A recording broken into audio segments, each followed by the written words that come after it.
I was looking into architecture from the 1800s for a completely unrelated project when something caught my eye in a photo of Philadelphia's City Hall. Those doorways stood 12, maybe 13 feet high. Sure, they were ornate and beautiful, but who exactly were they designed for? Once I spotted it there, I started seeing the same thing absolutely everywhere. Buildings from Boston, New York, London, Paris, and Melbourne kept appearing on my screen, each one showing these same bizarre proportions. Orphanages supposedly constructed for abandoned children featured 12-foot doors that those kids could never have opened on their own. Floor-to-ceiling windows, furniture, desks, chairs, and beds, all sized for bodies that simply don't show up anywhere in our historical records. This pattern showed up across different continents, different cultures, and what we're supposedly told were entirely separate civilizations with zero contact, no shared construction standards, and no logical reason to build identically. Yet there they stood, featuring the same impossibly tall doors, the same massive windows, and the same furniture clearly made for people who are completely absent from our history books. This brings up a straightforward but crucial question. Who exactly were these structures built for? Let's begin with what we can actually measure and photograph, what undeniably exists in our cities right now. Grand Central Terminal in New York has windows reaching 60 feet high. Budapest's Keleti railway station features doorways tall enough to drive a standing carriage through. Mexico City's Palacio de Correos has ceilings that make anyone standing below feel tiny, and this is just a post office. Then there's Melbourne's Flinders Street Station, Paris's Gare du Nord, and Mumbai's Chhatrapati Shivaji Terminus. You might argue these are railway stations and public buildings meant to inspire awe, which is fair enough. But what about residential architecture? St. Petersburg's apartment buildings have 15-foot doorways. Boston's Back Bay townhouses feature ground-floor windows that start 8 feet above the sidewalk. Ordinary commercial structures across San Francisco, Chicago, and Montreal have first floors alone with 20-foot ceilings. The official story is straightforward. It was simply the architectural style of that period, the Beaux-Arts movement, neoclassical revival, and architectural ambition. However, this official explanation falls apart right here. Style alone doesn't account for engineering requirements. You don't add 6 extra feet to every doorway and triple your glass and heating expenses purely for aesthetics. You don't dig deeper foundations and create enormous structural complications that make construction exponentially more costly just because it looks attractive. But all right, let's say they did exactly that. If you've stuck with me this far, you're probably thinking old buildings are grand, so what's the big deal? Here's the thing. The furniture corresponds perfectly. Look through museum collections and examine furniture catalogs from the 1800s. Not the miniature reproductions we see today, but the actual originals. Beds stretching 8 feet long, chairs with seats 3 feet off the floor, dining tables where someone of average height today would struggle to reach their plate, desks constructed for people who'd need to be 7, 8, or 9 feet tall to use them comfortably. Before you suggest wealthy people simply preferred oversized furniture, consider why that would be. Why would anyone commission a chair requiring a step stool just to sit down? Why would you order a bed where you'd be lost like a child rattling around inside it? These weren't merely decorative showpieces locked away in museums back then. They were actual residential furniture that people actively used, and that's where the scale becomes utterly impossible to dismiss. Now we reach what kept me awake at night when I first began connecting these dots. The buildings I'm describing weren't erected over centuries as architectural knowledge gradually spread. They appeared during a remarkably condensed time frame, roughly from 1850 to 1920. 70 years during which cities across 6 continents, separated by vast oceans, mountain ranges, and political conflicts, all independently decided to construct structures with ceilings ranging from 15 to 40 feet high. Install doorways averaging 10 to 14 feet. Use window proportions requiring glass panes up to 20 feet tall. Incorporate ventilation systems suggesting much larger lung capacities, and include stairways with risers too tall for modern building regulations. All of this supposedly happened organically, with different architects, different cultures, different empires, and different motivations, yet producing the same impossible scale. Let's get specific here and talk about staircases, because staircases reveal the truth.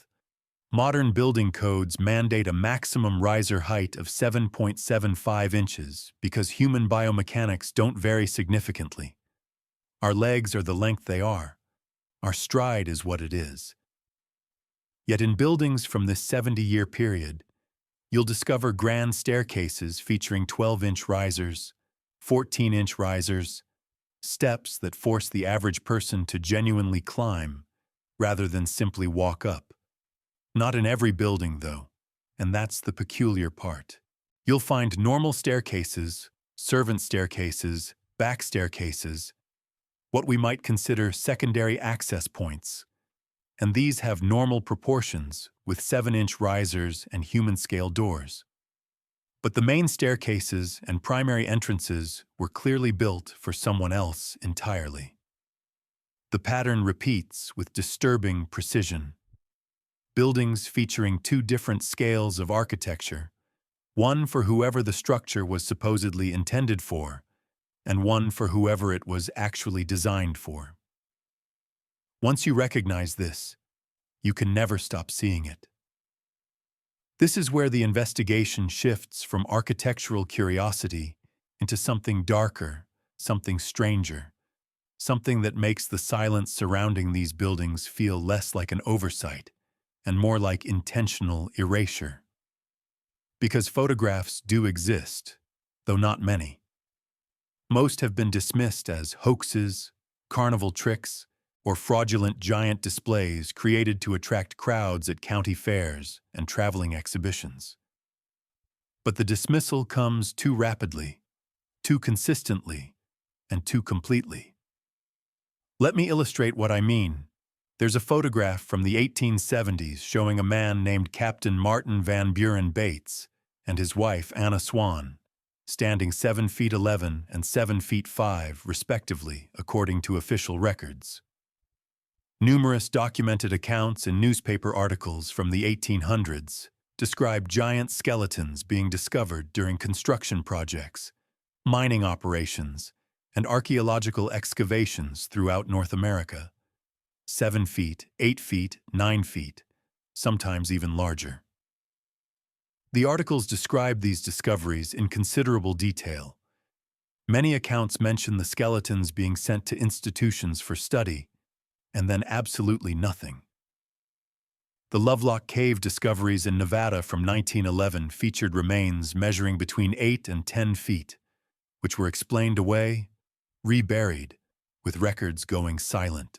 There are dozens of these photographs from the mid to late 1800s showing men and women standing 7, 8, or 9 feet tall, sometimes individually, sometimes in groups, sometimes with normal-sized people for scale, making the proportions undeniable. And here's the strangest aspect. They're always dressed in ordinary clothing, not performance costumes or sideshow attire, but standard Victorian-era fashion, suits that fit properly, dresses with correct proportions, as if tailors routinely made clothing for people twice the average height, as if this was completely normal. The deeper I dug into this research, the more I encountered a wall of absence. Not denial or argument, just nothingness. Medical records that should exist simply don't. Census data containing height recordings are gone. Photography studios that specialized in these portraits burned down with suspicious frequency. Museum collections that once held skeletal remains of unusually tall individuals were quietly donated to private collectors or lost in floods, fires, and mysterious administrative errors. The Smithsonian particularly appears repeatedly in these stories, acquiring remains from mound excavations, accepting donations of skeletal material from frontier discoveries, all of it vanishing into collections that researchers can no longer access, can't confirm existed, and can't trace through official channels. Why? Not what happened to the bones, not when they were lost, not under which administration the records disappeared, but simply why. If these were just tall people, outliers, medical anomalies, or pituitary cases, why the systematic removal from public knowledge? Why aren't there extensive medical studies from that era? The Victorians documented absolutely everything.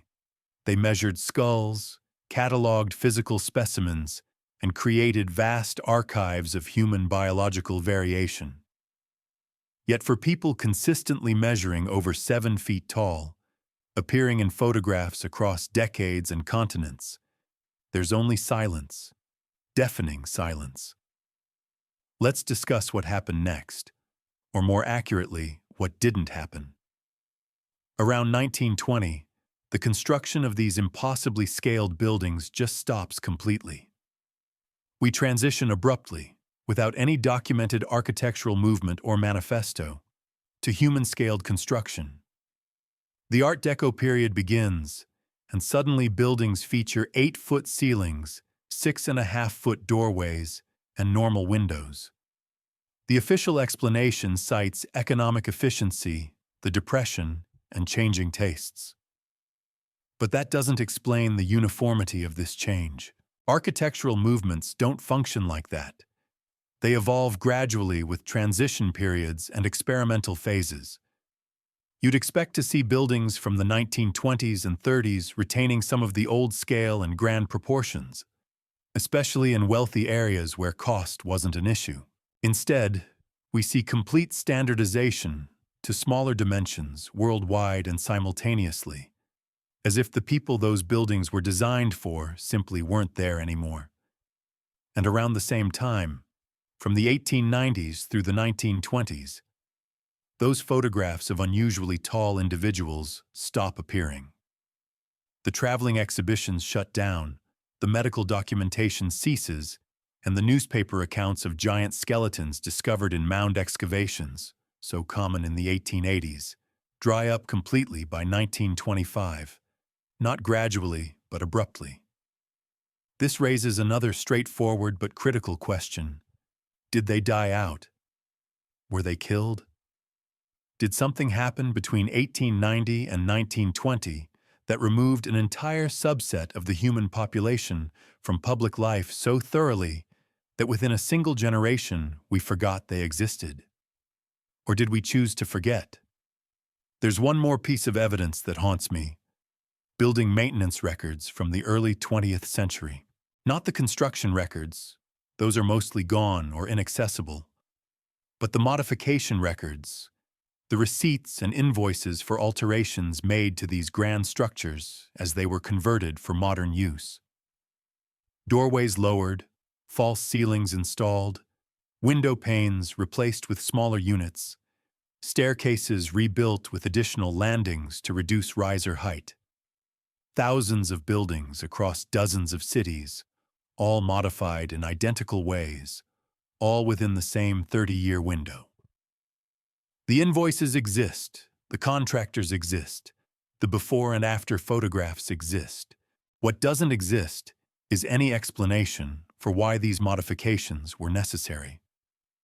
The documents simply describe the work: lower doorway from 13 feet 4 inches to 7 feet 0, install drop ceiling to reduce room height. No explanation, no stated purpose, just the quiet, systematic work of making buildings fit the people who inherited them.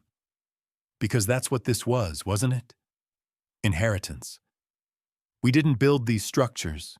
We moved into them, scaled them down, made them fit, and then wrote histories explaining how we built them, how they were always meant for people our size, how the grandeur was merely aesthetic ambition. The evidence suggests something far more significant. So who were they? The photographs suggest people ranging from 7 to 10 feet tall, not grotesque, not misshapen, not suffering from the pituitary gigantism affecting modern, exceptionally tall individuals. Look carefully at the photographs when you can find them. These people have proportionate features, normal facial structure, and no signs of the joint problems, cardiovascular issues, or shortened lifespans that characterize acromegaly. They look healthy, like they were supposed to be that size. And if the buildings are any indication, there were substantial numbers of them, not just a handful of medical curiosities scattered across continents, but a population large enough to warrant entire cities built to their scale. Public buildings, residential architecture, furniture industries, tailoring establishments, infrastructure. You don't build infrastructure for anomalies. You build it for populations. The question becomes, what happened to that population? There are no mass graves, no documented plague, no war that specifically targeted the exceptionally tall. No explanation for why a group large enough to necessitate continent-spanning architecture would completely disappear from historical record within 2 generations, unless someone wanted them disappeared, unless their existence contradicted a historical narrative someone was constructing, unless whoever inherited those buildings didn't want awkward questions about who built them first. The term Tartaria appears on maps from the 15th through 19th centuries, designating vast territories across Central Asia, Siberia, and sometimes stretching into Eastern Europe. Official history tells us it was merely a catch-all term, a label for regions Europeans didn't fully understand. But those maps are remarkably detailed for supposedly unknown regions, showing cities, infrastructure, political boundaries, and trade routes. And when you compare the architectural style of those mapped cities, when you can find photographs or drawings, the scale matches, the proportions match, the impossible grandeur matches. Then, around 1775, Tartaria begins disappearing from maps, not gradually, not as exploration revealed it to be something else, just gone, replaced with the current geopolitical divisions we recognize today. Russia, Mongolia, China, Kazakhstan. As if an entire civilization was reclassified out of existence. And here's what keeps me up at night. The timeline matches perfectly. Tartaria disappears from maps from 1775 to 1850. The great construction boom of impossibly scaled buildings runs from 1850 to 1920. The photographs of unusually tall individuals appear from 1850 to 1920. The systematic modification of those buildings to human scale occurs from 1920 to 1950, and the complete erasure of those individuals from medical and historical record spans from 1920 to present. What if we didn't build those cities? What if we inherited them? What if the great fires that destroyed so much of San Francisco, Chicago, Boston, London, and dozens of other cities in the late 1800s weren't accidents, but something else entirely? What if we were covering our tracks? The strangest part of this entire investigation isn't the missing records, the modified buildings, or even the vanished photographs. It's the silence. Try discussing this in academic circles. Try publishing research on the anomalous proportions of 19th century architecture. Try getting access to the Smithsonian's archived skeletal collections from mound excavations. And doors close, emails go unanswered, appointments get canceled. Not with hostility or argument, just silence, as if there's nothing to discuss, as if the questions themselves are inappropriate. Why? If this is all coincidence, all misinterpretation, all the product of overactive conspiracy theorizing, Why not simply explain it? Why not provide the architectural records showing these buildings were always meant for people our size? Why not produce the medical studies explaining the population of 7 to 10-foot individuals as a known genetic variation? The absence of explanation functions as its own answer. They don't explain because they can't. Not without raising more questions. Not without pulling threads that unravel the entire narrative of the Industrial Revolution, urban development, and the settled history of human civilization. So they remain silent, and we're left with buildings that don't fit. Doorways built for giants, photographs of people who shouldn't exist, and a civilization called Tartaria that appeared on maps for 4 centuries before being quietly erased. I've shown you the doors, the windows, the furniture, the photographs, and the timeline. But I haven't answered the question that matters most. What else did we lose? If these buildings weren't built by us, they were built by someone with capabilities we can't fully explain. The engineering alone, the stone cutting, the precision, the sheer logistics of moving materials that massive, requires either technology we don't have record of or a population whose physical capabilities exceeded our own. And if that population existed, if they built those structures, what else did they know? What was in the buildings that burned? What was in the libraries we're told were destroyed in accidental fires? What knowledge did those medical specimens contain that made someone decide they needed to disappear from public collections? We live in their cities. We walk through their doorways, modified to fit us but originally built for them. We look up at their ceilings. We stand dwarfed in their halls, and we call them our history. But what if they're not? What if we're just the inheritors, the people who moved in after, who wrote new histories to explain what we found, because the truth, that we didn't build any of this, was too destabilizing to admit? I started this investigation with a simple observation. The doorways don't fit. I'm ending it with a question that has no comfortable answer. Who were we taught to forget? Not why, not how, not when exactly or under what circumstances, but who.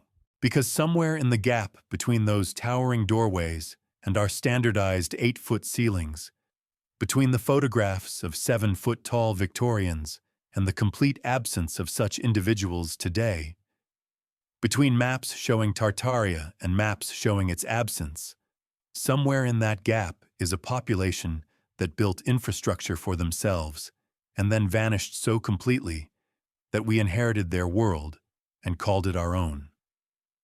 The doors remember, even if we don't. Look up next time you enter a building from that era. Really look. Measure the proportions. Ask yourself who could comfortably use that space without modification. Then ask yourself why we're not supposed to ask. The buildings are still there. The photographs exist if you know where to look. The evidence persists, scattered and suppressed, waiting for someone to assemble it into a pattern. And the pattern, once seen, cannot be unseen. Were Tartaria's inhabitants the giants our folklore remembers, but our history denies? Were they wiped out, or did they simply fade as we moved in? The architectural evidence suggests we're living in their remains. The silence suggests we're not supposed to notice. The investigation continues. If you've seen something, an unusual photograph, a family story, an architectural detail that doesn't fit, document it, share it before it disappears like everything else, because they want us to stop asking, and that's exactly why we can't. Where are you watching this video from? Write in the comments which city or country you are from. We would love to know who is watching with us. Share your thoughts, observations, or questions. Every comment is important. And don't forget to subscribe so you don't miss any new videos. Together, we are creating a community of curious explorers.